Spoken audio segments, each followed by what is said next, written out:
Police station na tayo. Sa police station na tayo, guys. Ayan.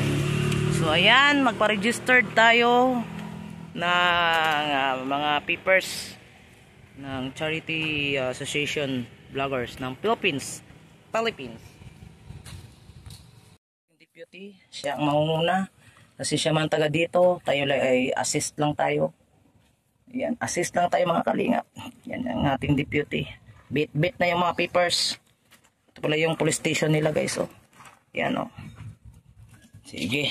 Mga kalingap, so tapos na kami sa police station, pero sad to say, need pa kailangan natin i-register sa ibang government, kailangan pa natin magpunta sa mga city hall, munisipyo, barangay, para daw talagang bago nila masikaso. Police sila, guys, sa police station, police. So ayun na nga, nagtanong yung police kung ano daw purpose sa pagpunta namin doon sa kanila, sa police. Ay sabi ko na mabigyan po kami ng proteksyon kasi hindi kami taga dito. So ayun, hindi mo na nila masikaso kasi punta muna daw tayo sa SIC at yung nasa Mati, no?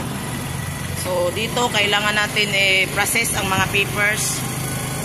At saka hindi muna daw kami mag-start mag-vlog, kasi hindi pa na-registered yung ating mga papers natin bilang isang charity vlogger ng Kalingap. Yun, so medyo pahirapan to, guys, no? Punta pa tayo ng Mati, guys. So yun lang. So ayan, Kuya Bal, kung nakinig mo man to itong aking video. Asa ta, dili ka sa balay? Oh, balay na. So wala, hindi tayo makamoves dito, Kuya Bal, hanggat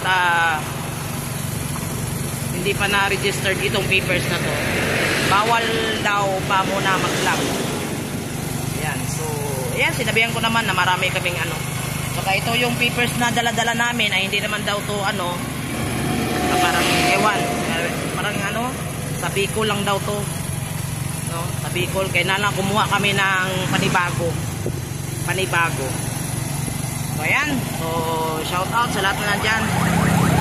Thank you sa lahat na ating mga supporters.